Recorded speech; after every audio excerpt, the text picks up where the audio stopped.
E agora nós vamos falar sobre esses números, as novas projeções da equipe econômica com o Sérgio Vale, que é economista-chefe da MB Associados. Sérgio, boa tarde.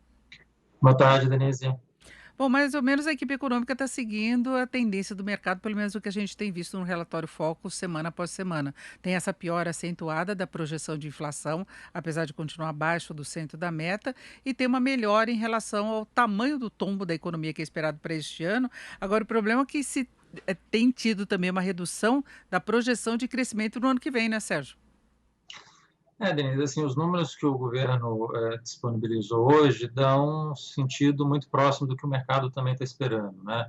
Queda de PIB deve ficar, de fato, entre 4% e 4,5%, inflação, alguma coisa entre 3% e 3,5% esse ano, mas não me parece que vai ter uma distorção muito grande, como a gente já teve em alguns momentos no passado, entre o que o governo estava esperando e o que acabou de fato acontecendo. Eu acho que aí uma certa convergência de expectativas por parte de mercado e governo que está acontecendo agora, né? Isso para 2020. Talvez a maior incerteza que tem é para 2021, que é justamente um ano que a gente tem muitas dificuldades do ponto de vista fiscal, do ponto de vista político. A gente ainda tem a questão da pandemia.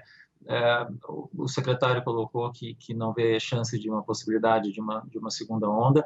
Não é o que a gente está vendo acontecer na Europa e nos Estados Unidos. Difícil imaginar que a gente tenha aqui já essa imunidade de rebanho já estabelecida. Então, me parece que a gente ainda vai estar às voltas com a pandemia no final desse ano, no começo do ano que vem, com possíveis impactos em atividade que a gente precisa acompanhar, né? E 2021, a gente está falando de um terceiro ano de um mandato do presidente Bolsonaro, que está olhando 2022 com toda a questão da reeleição, tem dificuldades muito concretas, que você muito bem levantou, em relação à escolha do presidente da Câmara e do Senado, quem vai substituir, como vai ser levada a questão das reformas no começo do ano que vem, as PECs fiscais que são necessárias. Então, tem muito ruído, tem muita incerteza para o ano que vem, e quando você pensa do ponto de vista de consumo e investimento, quem vai investir, ele quer ter uma certa segurança de longo prazo, e isso não está muito claro hoje.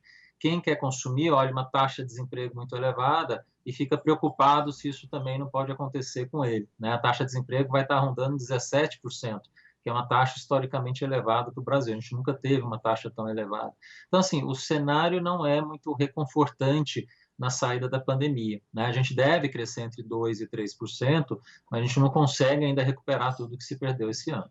A gente vê que a equipe econômica tenta passar um recado de maior otimismo em relação à pandemia, não acreditando numa segunda onda, sendo que a gente já tem visto no aumento no número de casos, né, todos os estados praticamente aqui no Brasil, e nós ainda estamos numa condição climática favorável, diferente da Europa, dos Estados Unidos, e essa questão fiscal que pesa muito, não é? É uma indefinição muito grande. Eles falam numa recuperação em V. Você acha que dá para falar em recuperação em V, Sérgio? Olha, em alguns segmentos eu acho que a gente pode ver isso de fato acontecer, já está acontecendo. O varejo, acho que é muito evidente, uma parte da indústria, de fato, isso acontece. Serviços ainda está muito distante, mas a gente precisa ver se essa recuperação em V, ela se sustenta, né? Uma boa parte dela, especialmente no varejo, foi impulsionada pelo auxílio emergencial, pelas soluções fiscais que foram dadas esse ano. Mas essas soluções fiscais têm impacto de curto prazo. A gente não está falando de um aumento do auxílio emergencial que é permanente, né? Ano que vem esse dinheiro sai, mesmo que uma parte da população tenha poupado esses recursos, rapidamente você gasta esse dinheiro, e se você ainda tiver numa situação de incerteza, você tende a eventualmente voltar esse consumo para baixo, né? Então, assim, tem uma recuperação em V em alguns segmentos agora, mas a gente precisa acompanhar para ver nesses que estão em recuperação em V, especialmente varejo, se a gente não vê um W, né? Assim, melhorou agora bastante, mas na saída da crise agora, na saída ainda com a pandemia, na saída do auxílio emergencial, com todas essas questões de risco para o ano que vem, eventualmente você possa ter um varejo voltando e a gente ter essa situação que não é um V total acontecendo para o segmento, mas pode ter aí uma piora momentânea, especialmente acontecendo no varejo. Agora, Sérgio, o que que dá para fazer para sustentar um crescimento mais robusto no ano que vem, que talvez ultrapasse até esses 3%, que é mais ou menos a projeção do governo, mais ou menos a projeção do mercado? Aqui é tudo uma questão de credibilidade e horizonte que você precisa dar para os consumidores e para os investidores. E passa, infelizmente, pela questão fiscal, né? Começo do ano que vem, a melhor coisa que o governo poderia dar de presente para os próximos 2 anos, 2021 e 2022, é aprovar a PEC emergencial, né? A PEC dos gatilhos e aprovar também uma reforma administrativa digna de nome, né? Não uma reforma só que incorpore quem vai entrar no serviço público, mas quem já está no serviço público agora. Se o governo conseguisse avançar bem nessas duas reformas no primeiro semestre, seria um ganho de expectativa extremamente positivo. A gente conseguiria manter taxa de câmbio muito sob controle se isso acontecesse, ajudaria na inflação, o Banco Central poderia levar mais tempo para precisar subir taxa de juros, a gente entraria em 2022 num cenário econômico muito mais positivo, né? Mas está nas mãos do governo se organizar com o Congresso para fazer essas medidas fiscais acontecerem no primeiro semestre do ano que vem, né? Senão, a gente vai ter muita dificuldade. E nesse sentido seria até importante que houvesse a suspensão mesmo do recesso parlamentar para ganhar tempo. Total, eu acho assim, até porque não é só a questão das PECs, né? A gente tem uma discussão do orçamento que está parada. A essa altura do campeonato, a gente já estava em vias de aprovação do orçamento em outros anos, né? Tem toda a discussão do orçamento para ser feita. Eu acho que precisaria ter, de fato, esse recesso cancelado, né? A gente continuar tendo os trabalhos da Câmara e do Senado de janeiro adentro, para a gente conseguir avançar com essas propostas. Se a gente começa o ano, de fato, o Congresso está fechado, e aí, quando ele volta, vai ser com o novo presidente da Câmara e do Senado, enfim, aí dá uma sinalização muito ruim para o resto do ano, com dificuldades crescentes de você aprovar as medidas que são necessárias.